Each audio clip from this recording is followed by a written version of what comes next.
Hey there everyone, we're back again doing the lessons of A Course in Miracles. We're on lesson 167, There is one life and that I share with God. I read this lesson before doing this video and it had me in tears. I am definitely going through some interesting transitions right now in my life, moving in with my boyfriend, and today is moving truck day. And everything's going to go into storage because we've been talking about just living on the road.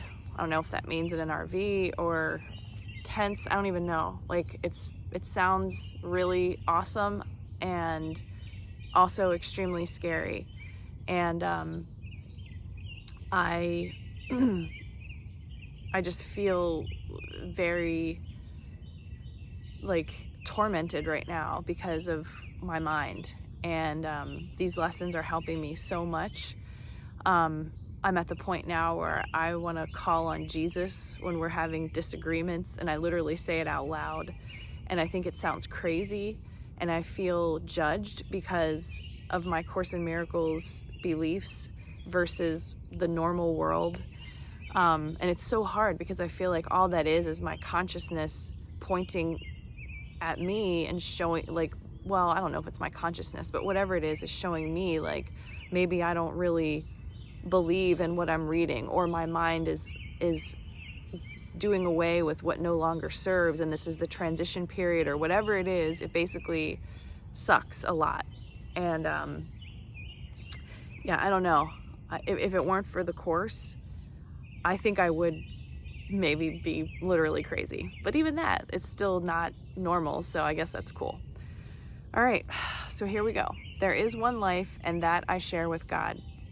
There are not different kinds of life, for life is like the truth. It does not have degrees.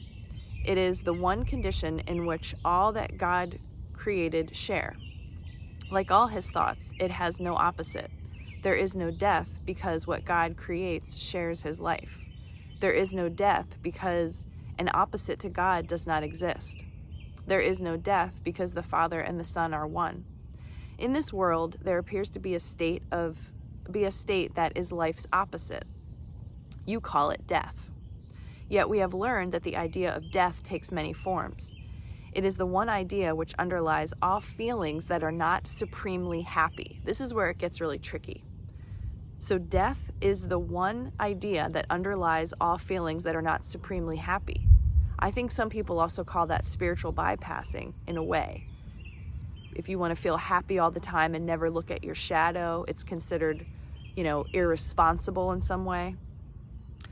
It is the alarm to which you give response to any kind that is not perfect joy. So if we're supposed to be perfectly happy and perfect joy, what does that look like to a person who's not a Course in Miracles student? It looks like you're not doing your work, or you're bypassing, or you think you're better than everyone else. All sorrow, loss, anxiety, and suffering and pain, even a little sigh of weariness, a slight discomfort, or the merest frown, acknowledge death. So as long as you believe in death, you're going to have those things. But then if you manifest this, the people around you who are not Course in Miracles students are going to judge you as you go through your transition into this more evolved place. Or maybe their judgment is also in your mind, and as you're purifying your soul and all of that, that judgment goes away. I have no idea. I'm just in the middle of this, and it sucks. You think that death is of the body, yet it is but an idea, irrelevant to what is seen as physical. A thought is in the mind. It can then be applied as mind directs it, but its origin is where it must be changed if change occurs. So the origin of your thoughts is what must be changed if change occurs. Ideas leave not their source. The emphasis this Course has placed on that idea is due to its centrality in our attempts to change your mind about yourself. That's what all this is. It is the reason you can heal. It is the cause of healing. It is why you cannot die. Its truth establishes you as one with God. Death is the thought that you are separate from your Creator. It is the belief conditions change, emotions alternate because of causes you cannot control, you did not make, and you can never change. It is the fixed belief ideas can leave their source and take on qualities the source does not contain, becoming different from their own origin, apart from it in kind as well as distance and time and form. Death cannot come from life. Ideas remain united to their source. They can extend all that their source contains. In that, they can go far beyond themselves, but they cannot give birth to what was never given them. As they are made, so will their making be. As they are born, so will they then give birth. And where they come from, there they will return. The mind can think it sleeps, but that is all. It cannot change what is its waking state. It cannot make a body, nor abide within a body. What is alien to the mind does not exist, because it has no source. For mind creates all things that are, and cannot give them attributes it lacks, nor change its own eternal mindful state. It cannot make the physical. What seems to die is but the sign of a mind asleep. The opposite of life can only be another form of life. As such, it can be reconciled with what created it, because it is not opposite in truth. Its form may change, it may appear to be what it is not, yet mind is mind, awake or sleeping. It is not its opposite in anything created, nor in what it seems to make when it believes it sleeps. God creates only mind awake. He does not sleep, and his creations cannot share what he gives not, nor make conditions which he does not share with them. The thought of death is not the opposite of thoughts of life. Forever unopposed by opposites of any kind, the thoughts of God remain forever changeless, with the power to extend forever changelessly, but yet within themselves, for they are everywhere. What seems to be the opposite of life is merely sleeping. When the mind elects to be what it is not, and to assume an alien power which it does not have, a foreign state it cannot enter, or a false condition not within its source, it merely seems to go to sleep a while. It dreams of time, an interval in which what seems to happen never has occurred, the changes wrought are substanceless, and all events are nowhere. When the mind awakes, it but continues as it always was. Let us today be the children of truth, and not deny our holy heritage. Our life is not as we imagine it. Who changes life because he shuts his eyes, or makes himself what he is not because he sleeps, and sees and dreams an opposite to what he is?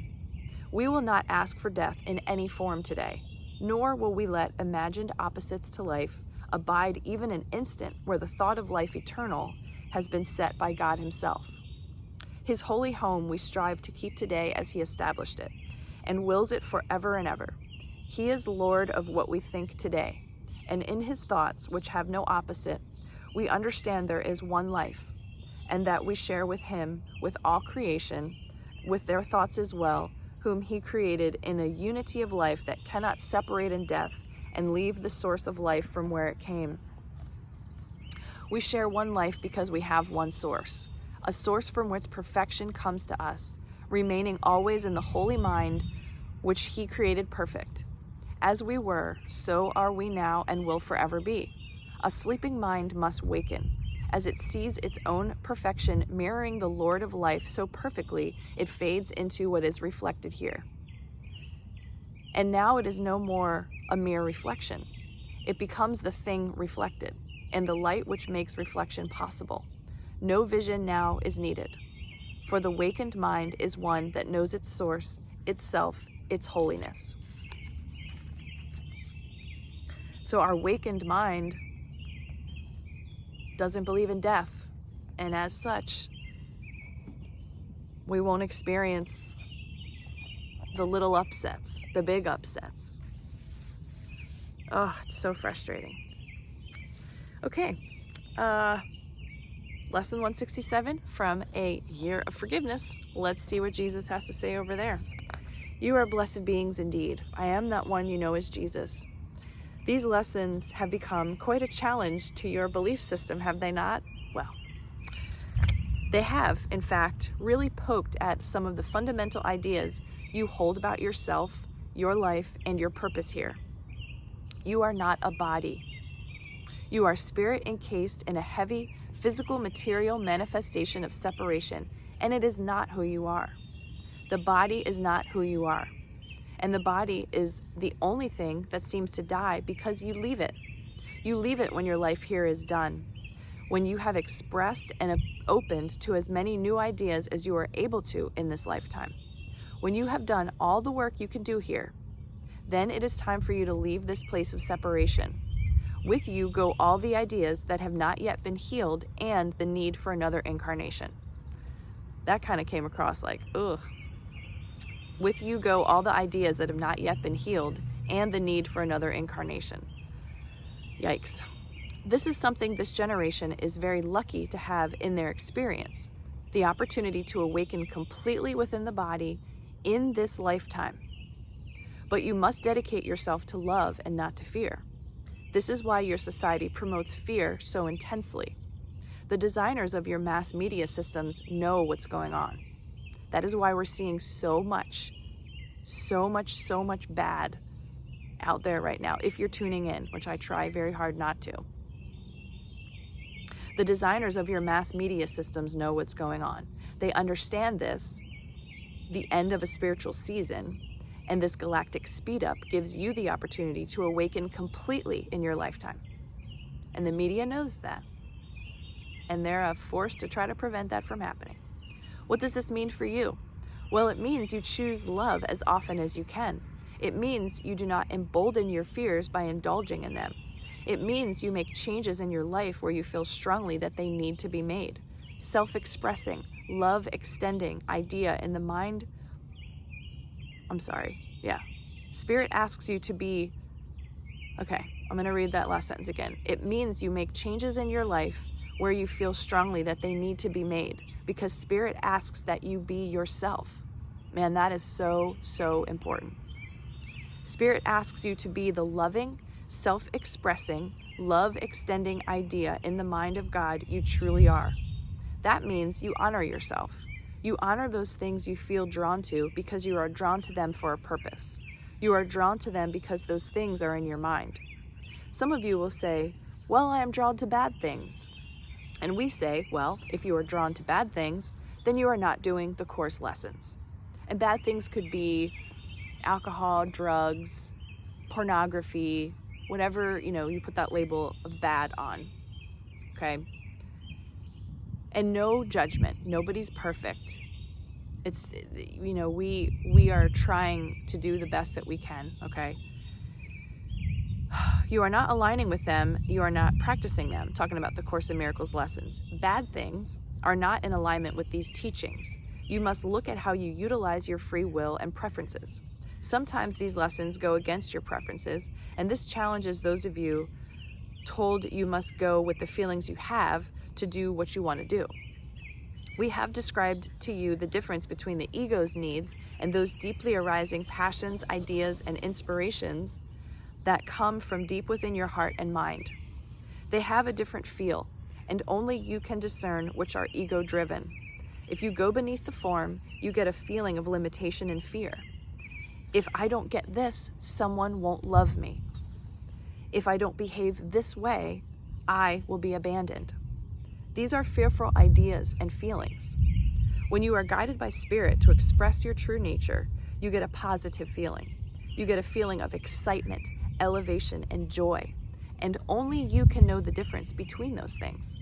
Seek joy in every moment you can. When you feel those fearful ego drives, pick up your Course in Miracles book and read it for a little while. Call me to help you. Ask for assistance in letting go of an old pattern that no longer serves you. I will come and you will feel different. I am that one you know as Jesus, and we will speak to you tomorrow. Okay, so things are definitely getting challenging, and I love that the lessons ask you, like, oh, this is challenging you, isn't it? Well, absolutely, yes, it is. Jesus, thanks for asking. it feels, oh look, and that's page 222. It feels like I am going crazy. It feels like I am not able to be like living in these concepts right now. And it's just so challenging. So if anybody else is feeling that, you're not alone. And I don't really have any advice for you other than stay the course, pun intended, and keep choosing love. See you tomorrow.